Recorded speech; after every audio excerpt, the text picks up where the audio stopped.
¿Creéis que era más progresivo el cine a principios de los años 30 o a finales? Lo lógico es pensar que a finales, ¿verdad? Cuanto más avanzan los tiempos, la gente debería ser más abierta de mente. Pues todo lo contrario. A principios de los años 30, Hollywood mostraba en sus películas consumo de drogas, violencia, infidelidad, promiscuidad, insinuaciones sexuales, homosexualidad, relaciones interraciales y un largo etcétera. En el año 1934 ya se podían ir olvidando de esto. Se implementó el Código Hays, una censura que establecía qué podía y qué no podía salir en las películas. Pero vamos a ver, es que es surrealista que el cine de principios de los años 30 nos parezca más moderno y contemporáneo que el de finales. ¿Cómo puede ser que las cosas cambiaran tanto en una misma década? Pues que en este vídeo os voy a contar cómo era el cine a principios de los años 30 y qué fue lo que el código se llevó. Qué bonito me ha quedado eso, ¿no? El cine de principios de los años 30 estaba lleno de comedias súper descaradas, películas de miedo muy violentas, gángsters chungos, musicales a lo grande y en general un ambiente de rebeldía y espectáculo. Después del crack del 29, lo normal era que las películas criticaran el capitalismo y mostraran la situación de pobreza que estaba sufriendo la mayor parte del país. Un ejemplo de esto es Employee's Entrance, una película sobre un jefe que se enamora de su empleada y la amenaza para que se acueste con él. Cuando se entera de que ella tiene marido, hace lo posible para arruinarle la vida a ambos. ¡Buah! ¡Qué situación tan contemporánea!, ¿no? Es que en verdad son temas súper actuales y han pasado como 90 años. Otro ejemplo es La Venus Rubia, en la que la protagonista tiene que prostituirse para alimentar a su hijo. O Big City Blues, en la que una corista antes recibía regalos de sus admiradores como diamantes o perlas y ahora tiene que conformarse con un sándwich. La gente tenía la sensación de que la única manera de triunfar en el capitalismo era ser un criminal. What? Así se popularizaron las películas de gángsters o de crimen organizado. Los personajes malos o moralmente ambiguos podían triunfar sin ningún castigo, muchas veces pareciendo más héroes que villanos. Algunos ejemplos son Scarface, Enemigo Público o Hampa Dorada. El público adoraba y aplaudía a criminales.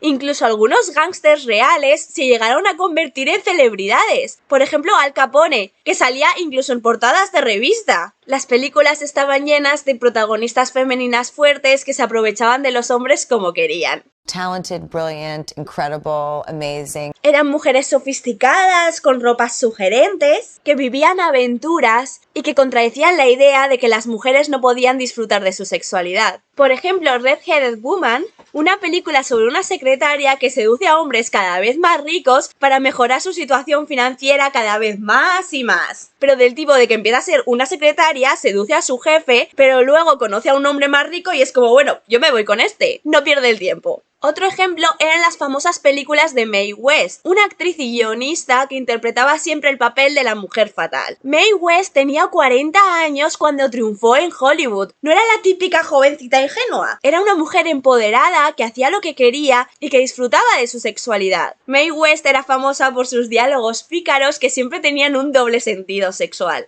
When I'm good, I'm very good. But when I'm bad, I'm better. Y bueno, también por aprovecharse de los hombres para que le hicieran regalos caros. Este tipo de películas sobre mujeres adúlteras y sus amantes eran especialmente populares entre chicas jóvenes. Mientras se pensaba que las películas de gángsters corrompían a los jóvenes, las películas de mujeres sexualmente activas corrompían la pureza de las jóvenes. Los carteles de estas películas eran especialmente sugerentes y los títulos parecían más provocadores muchas veces que luego las películas en sí. Pero con esto no se esperaba atraer la atención de hombres jóvenes, sino de mujeres jóvenes. Me hace mucha gracia que la traducción de muchos de estos títulos al español pierden todo su significado original. Por ejemplo, Merrily We Go to Hell, alegremente vamos al infierno, en español se traduce como tuya para siempre. O por ejemplo, Laughing Sinners, pecadores que se ríen o algo así, se tradujo como salvada. Claro que sí, guapi. Vamos al grano. Estas películas desconfiaban de la institución del matrimonio y desmentían que la única manera de ser feliz para una mujer era estando casada. Por ejemplo, tenemos La Divorciada, una película en la que la mujer descubre que su marido le está engañando y decide engañarle con su mejor amigo. Entonces, cuando él lo descubre y la deja, ella decide vivir soltera y sexualmente liberada. Es que ya ves que los temas de estas películas son literalmente como los temas de las películas de hoy en día, y que los personajes son moralmente ambiguos, no son perfectos, no está el bien y el mal. Son complejos, cometen errores y viven su vida lo mejor que pueden. Desde la introducción del sonido en el cine en el año 1927, los musicales se convirtieron súper populares. Solían ser espectáculos grandiosos y extravagantes con coristas ligeritas de ropa.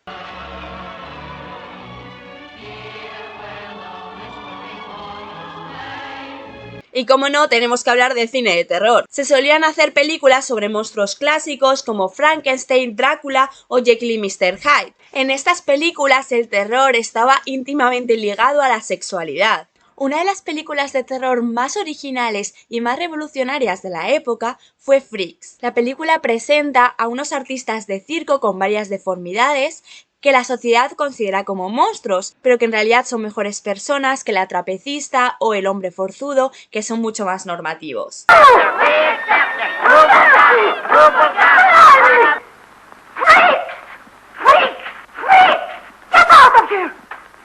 Toda esta libertad artística y creativa escandalizaba a los sectores más conservadores. Se creía que ver violencia, sexualidad, crítica social en pantalla corrompía la moralidad de los espectadores. A esto le sumamos unos cuantos escándalos que hubo en Hollywood durante la época, sobredosis, agresiones sexuales e incluso asesinatos, y los líderes religiosos formaron comisiones locales para censurar las películas y proteger a sus comunidades de la decadencia de Hollywood. Entonces fue cuando la Asociación de Productores y Distribuidores de América creó el Código para rehabilitar la imagen de Hollywood. El Código se publicó en 1930, pero nadie le hacía caso. La mayor parte de gente pensaba que estaba anticuado, que eran valores muy victorianos y que en los años 20 se había progresado demasiado en temas sociales como para ahora implementar cosas de estas. Y además es que los que se encargaban de implementarlo pasaban completamente de hacer su trabajo. Si era un cachondeo, es que hay que decirlo. Hasta que en el año 1934, Joseph Brin se convirtió en el líder de la administración del Código y promulgó que todas las películas tenían que tener un sello de aprobación antes de ser estrenadas. Pero, a ver, ¿vosotros os dais cuenta de que el Código nunca fue un documento legal? Eso no me lo esperaba. Lo que pasa es que los estudios preferían seguirlo antes que ser censurados por el gobierno. Es que los directores, los guionistas, etcétera, etcétera, no tenían ninguna opción tampoco. Si el estudio lo decía, es lo que tenían que hacer. Pero es que aún así, aunque esto no fuera un documento legal ni nada, se siguió a rajatabla durante los próximos 30 años. Es que es surrealista. Os voy a decir algunas normas del código para que veáis el nivel. Las películas no podían ponerse del lado del mal, del crimen o del pecado. Vamos, que las películas de gángsters y de mujeres fatales ya no eran posibles, a menos de que se mostrara literalmente, o sea, súper explícitamente, que lo que estaban haciendo estaba fatal. La ley no podía ser ridiculizada, ni se podían mostrar crímenes de manera tan clara que los espectadores aprendieran a hacerlos. O sea, que si mostraban un robo o un asesinato, no podían incitar a hacerlo, y tampoco enseñar a los espectadores a robar o asesinar. ¿A quién se le ocurre? Y vamos, las drogas no podían ni aparecer en pantalla. Es que parece que los espectadores son niños, que tú les enseñas cómo hacer algo, lo imitan y es que te la lían. Pero es que nadie va a pensar en los niños. No podía haber desnudez en pantalla, vale, eso está claro, pero es que no podía haber ni siquiera siluetas desnudas. Y estaba hasta regulado que no podía haber pliegues en los pantalones de un hombre que insinuaran sus genitales. Es que hasta ponían el código que si por razones históricas un hombre tenía que llevar pantalones ajustados, de una manera u otra se tenía que ocultar la forma de los genitales. Con las mujeres esto era incluso más hardcore. No se podía ni mencionar el vello corporal de las mujeres, ni siquiera el de las axilas. Que una mujer apareciera quitándose las medias, prohibido. Que un hombre se las quitara, vamos, prohibidísimo. Y el ombligo, ni se os ocurre enseñarlo. Hasta el largo de la falda de la Betty Boop fue alargado. No podía haber bailes sugerentes, besos intensos ni ningún tipo de pasión realmente.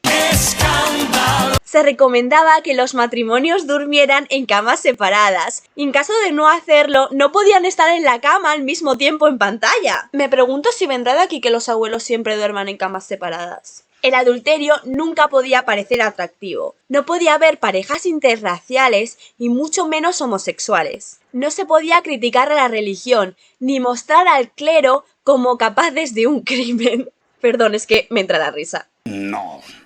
No.